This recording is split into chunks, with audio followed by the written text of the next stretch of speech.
అందరూ చేయండి. శివలింగి, పుత్రజీవి, క్షతవర్, అలాగే కౌన్స్ విత్తనాలు, వాటిని నపుంసకుల్ని చేసి తినిపించాం. 15 రోజుల్లో వాటికి ఊహించని స్థాయిలో పిల్లలు పుట్టాయి. నేను నిజమే చెప్తున్నాను. ఇప్పటి వరకు నేను ఎన్నో పనులు చేశాను. అలాగే మనిషికి ఏర్పడిన సంతానలేమి రోగాన్ని కూడా నయం చేశాను.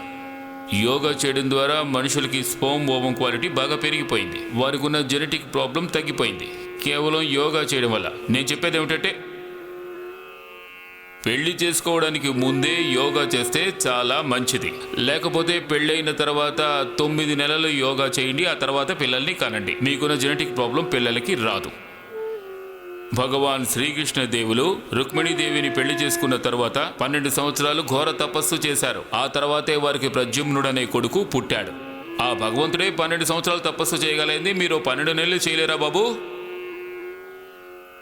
తరిమి కొట్టండి ఇన్ఫెర్టిలిటీ చాలా పెద్ద సమస్య. అది సాధారణ సమస్య కాదు. మీకు తమాషాగా ఉంది కదా? ఇప్పుడు నేను చెప్తాను, వినండి, జాగ్రత్తగా వినండి. చాలా పెద్ద కష్టం. ఇన్ఫెర్టిలిటీ పోయింది పూర్తిగా. తర్వాత మూలబంధనం చేసి చెయ్యండి. అడిగితే బలహీనంగా ఉంది అంటారు. ఇప్పుడు ఎవరిని అడిగినా బలహీనంగా ఉంది అంటున్నారు. ఆ తర్వాత యోను దుర్బలత, ఇది ఎక్కడ చూసినా ఉంది.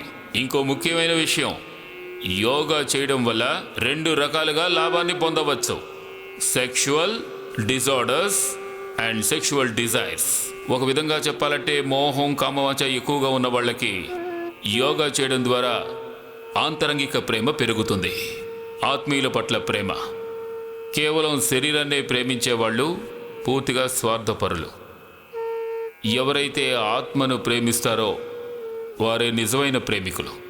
తల్లి తన కన్న పిల్లల మీద ప్రేమ చూపిస్తుంది. అందులో కించిత్ మాత్రం స్వార్థం ఉండదు. అలాగే భార్యాభర్తలు ఒకరి ఆత్మను ఇంకొకరు ప్రేమించాలి. ఈ శరీరం పట్ల ఉన్న ప్రేమ ఎంతో తుచ్చమైనది, పనికిరానిది. దానికి ఎలాంటి మహిమ ఉండదు. మహిమ ప్రేమకు ఉంటుంది. అదే ఆత్మ పట్ల ప్రేమ. అంటే గురువుకి శిష్యుని పట్ల ఉన్నట్టు, శిష్యునికి గురువు పట్ల ఉన్నట్టు, భగవంతుని ఉపాసకునికి భగవంతునిపై ఉన్నట్టు. ఒక సేవకుడు తన స్వామిని ప్రేమిస్తాడు. మనమందరం ప్రభువుకి సేవకులం. వారు మన స్వామి, వారిని ప్రేమించాలి. అటువంటి ప్రేమ. కామానికి భక్తికి చాలా తేడా ఉంటుంది. మన ప్రేమ భక్తిపూర్వకంగా ఉండాలి, ఏదో వాంఛిస్తున్నట్టుగా ఉండకూడదు. మనం ఒక ఆత్మ కావాలి. ఓకే, మేము ఇన్ఫెర్టిలిటీని దూరం చేశాం. సరే, తిన్నగా కూర్చోండి. పెద్దగా శ్వాస తీసుకోండి. Depression, stress, anxiety, schizophrenia. అరే ఎవరిని కదిపినా సరే, బీపీ ఉంది, షుగర్ ఉంది, థైరాయిడ్ ఉంది, డిప్రెషన్ ఉంది, యాంగ్జైటీ ఉంది, ఇన్ఫెర్టిలిటీ ఉంది, క్యాన్సర్ ఉంది. ఒక్కొక్క వ్యాధికి కారణం, దానికి నివారణ. ఇప్పుడు మీరు అడగచ్చు, బాబాజీ మెడికల్ సైన్స్ మీరు ఎక్కడ చదివారు అని. నేను మా పూర్వీకుల దగ్గర చదివాను. నేను వేద దర్శనం, ఉపనిషత్తులు, చరక్, సుషుత్, ధన్వంతరితో పాటు మోడర్న్ మెడికల్ సైన్స్ కూడా చదివాను. చదవడానికి ఏముంది, ఇంకా చదువుతూనే ఉంటాను. చేయండి, ఇంకా నేను చదవడం పూర్తవ్వలేదు, చదువుతూనే ఉంటాను. స్వాధ్యాయాన్ న ప్రమదితవ్యం, தர்மான் ந பிரமதித்தவ்யம். நம் முன்னோர்கள் எனக்கு கற்றுக் கொடுத்தது, विद्या में प्रमाद नहीं, स्वाध्याय में प्रमाद नहीं, धर्म में प्रमाद नहीं. सत्यान न प्रमदितव्यम, धर्मान न प्रमदितव्यम, स्वाध्याय प्रवचनाभ्याम मा प्रमदितव्यम. పెద్ద పెద్దగా శ్వాస తీసుకుంటూ చేయండి.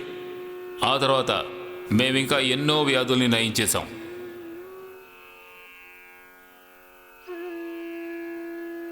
డిప్రెషన్, మేధావటి, మేధాక్రాత్, బ్రాహ్మికృత్, బాదామృగన్, 10 ఏళ్లుగా 20 ఏళ్లుగా ఉన్నవి. ఒక ఆవిడ వచ్చారు. ఆవిడేం చెప్పారంటే, నాకు 7 సంవత్సరాలుగా విపరీతమైన తలనొప్పి ఉంది అని. 7 ఏళ్ల వయసు నుంచే నాకు ఈ తలనొప్పి ఉంది స్వామీజీ. ఇంకొక ఆవిడ కూడా చెప్పారు, నాకు ఇలాగే తలనొప్పి ఉండేది అని.